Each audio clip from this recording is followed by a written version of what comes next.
अब मुखिया जी को हथियार मिलेगा, सुरक्षा कर्मी भी मिलेगा। जनप्रतिनिधियों पर हो रहे हमले और उनकी हत्या को लेकर राज्य सरकार और पंचायती राज विभाग बहुत गंभीर है। लगातार गृह विभाग को पत्र लिख रहा था, उन्हें सूचनाएं भेज रहा था, दिशा निर्देश मांगा जा रहा था और अब गृह विभाग की तरफ से 11 बिंदुओं पर निर्देश जारी कर दिया गया है और जो भी दोषी होंगे उन्हें स्पीडी ट्रायल चलाकर उन पर मुकदमा किया जाएगा, स्पीडी ट्रायल चलाकर उन्हें सजा दी जाएगी और उनकी जमानत 3 महीने से पहले नहीं होगी। और तो क्या खबर निकलकर सामने आई है, मुखिया जी को सुरक्षा कर्मी कैसे मिलेंगे, जिला में कौन सी कमेटी बनाई गई है और अब तक इस पर क्या प्रगति है, मुखिया जी से लेकर वार्ड सदस्य तक को कौन कौन सी सुरक्षा की व्यवस्था की गई, कौन सी विशेष व्यवस्था की गई है, क्या मसौदा 13 बिंदुओं में क्या है, उस पर हम चर्चा करने वाले हैं। चर्चा में जाने से पहले हमारा और आपका परिचय हो जाए। नाम है अभय कुमार, मेरा नाम अभय कुमार है और आप देख रहे हैं अपना खास कार्यक्रम गांव की सरकार। तो गांव की सरकार में हम पंचायतों से जुड़े, जनप्रतिनिधियों से जुड़े सारी बातों को बताते हैं, इसलिए आपसे गुजारिश है अभी तक चैनल को सब्सक्राइब नहीं किए हैं तो चैनल को सब्सक्राइब कर लीजिए, क्योंकि हम बताते हैं पंचायतों में कौन सी योजनाएं चल रही है, कहां पंचायतों में कमी है और कौन सी नई योजनाएं आने वाली है, उनकी मॉनिटरिंग कैसे करें, जनता अपने धन को कैसे बचाए, सारी बातों को हम बताते हैं। तो फिलहाल हम चर्चा करते हैं कि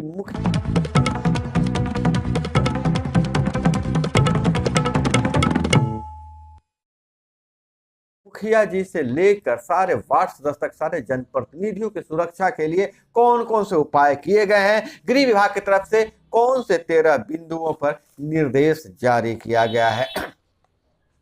पंचायत प्रतिनिधियों की हत्या की जांच दरोगा लेवल का अधिकारी नहीं करेगा। पहला बिंदु यह है कि पंचायत प्रतिनिधियों की हत्या की जांच दरोगा लेवल का अधिकारी नहीं करेगा।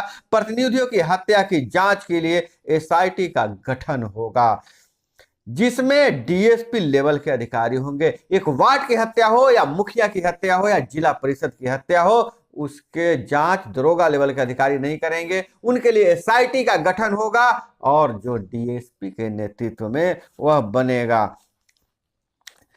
3 महीने में जांच रिपोर्ट कोर्ट में सबमिट करना होगा और जांच को पूरा कर अगले 3 महीने में स्पीडी ट्रायल चलाकर दोषी को सजा दिलानी होगी। 3 महीने के अंदर उस एसआईटी को कोर्ट में पूरी जांच रिपोर्ट सबमिट करनी होगी और 3 महीने के अंदर 3 महीने तक स्पीडी ट्रायल चलाकर दोषियों को सजा भी दिलवाना होगा।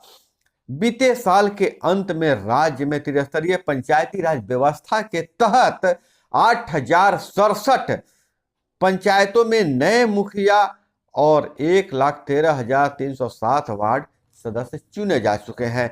15 दिसंबर को त्रिस्तरीय पंचायती राज व्यवस्था के तहत सभी स्तरों का चुनाव पूरा हुआ है। जनप्रतिनिधियों पर हमला और हत्या की घटनाएं सामने आने लगी है। जैसे ही चुनावी प्रक्रिया पूरा हो गया, रिजल्ट आ गया, लोगों को सर्टिफिकेट मिल गया, तो उनकी हत्या और हमले के वारदात सामने आ रहे थे, जिससे चिंतित है पंचायती राज विभाग, बहुत चिंतित है। अब तक 5 मुखिया, 1 सरपंच और 1 वार्ड सदस्य, कुल 7 जनप्रतिनिधियों की राजनीतिक रंजिश में हत्या हो चुकी है। यह हत्याएं राजनीतिक हत्या है, राजनीतिक रंजिश में हत्या हो चुकी है। पटना जिले के फुलवारीशरीफ और पंडारक के 2 और आरा और जमुई और मुंगेर में एक कुल 5 मुखिया की हत्या कर दी गई है। वहीं रोहतास जिला में 1 सरपंच और पटना के नौबतपुर में के 1 वार्ड सदस्य की हत्या हुई है।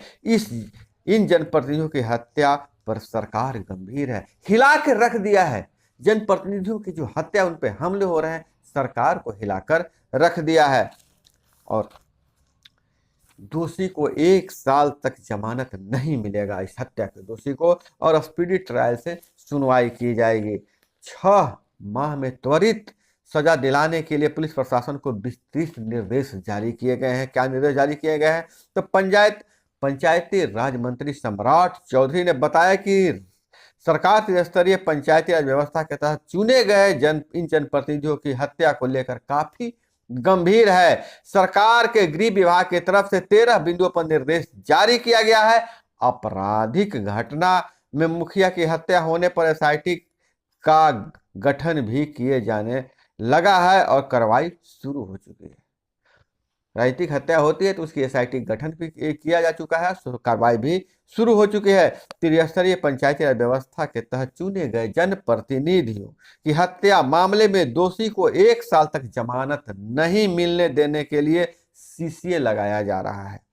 पुलिस प्रशासन को 6 माह में स्पीडी ट्रायल करके त्वरित सजा दिलाने का निर्देश दिया गया है और जरूरत पड़ने पर मुखिया सुरक्षा समिति में रख सकते हैं अपनी बात। सुरक्षा कर्मी भी मिलेगा। सुरक्षा से अब तक जो घटित सभी 7 मामले में रिपोर्ट के आधार पर स्पीडी ट्रायल कराया जाएगा और 3 महीने में सजा दिलाई जाएगी। इसके साथ ही मुखिया अपनी सुरक्षा के लिए जिला में बने सुरक्षा समिति में भी अपनी बात रख सकते हैं। जिला में जो सुरक्षा समिति बना हुआ है उसमें भी अपनी बात रख सकते हैं। जरूरत पड़ने पर उन्हें सुरक्षा कर्मी भी मुहैया कराए जाएंगे। जरूरत पड़ी तो उन्हें सुरक्षा कर्मी भी मुहैया कराए जाएंगे। उन्होंने बताया कि पटना के मुखिया की हत्या के आरोपी की गिरफ्तारी हुई है। पटना के ही वार्ड सदस्य की हत्या मामले में अभी तक 6 गिरफ्तारियां हो चुकी हैं। जमुई में मुखिया की हत्या में 9 लोग पकड़े गए हैं। बाढ़ के पंडारक के मुखिया की हत्या में 3 लोग गिरफ्तारी हुई है।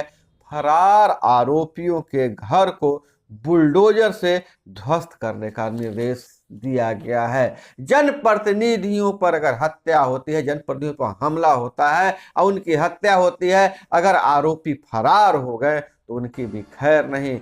यूपी के से तर्ज पर उनके घरों पर बुलडोजर चलाने का आदेश दिया गया। उन पर घरों पर बुलडोजर चलाया जाएगा। 13 बिंदुओं पर जो गृह विभाग है से दिशा निर्देश जारी कर दिया है। लेकिन जो जनप्रतिनिधियों का संगठन है उनका मांग है कि उन्हें हथियार भी मुहैया कराया जाए, हथियार का लाइसेंस दिया जाए। तो दोस्तों, आप लोग के सामने पूरा मामला है। आप बताइए कि इनकी सुरक्षा के लिए और कौन कौन से उपाय किए जा सकते हैं। क्या इन्हें हथियार का लाइसेंस दिया जा सकता है? कमेंट में बताइएगा। और दोस्तों, आपके मन में भी किसी तरह का सुझाव होगा तो जरूर दीजिएगा। इसी तरह से खबरों के लिए, इसी तरह से जानकारी के लिए जुड़े रहिए हमारे साथ। अपना बहुत बहुत ख्याल रखिएगा। मिलते हैं अगले वीडियो में। जय हिंद, वंदे मातरम।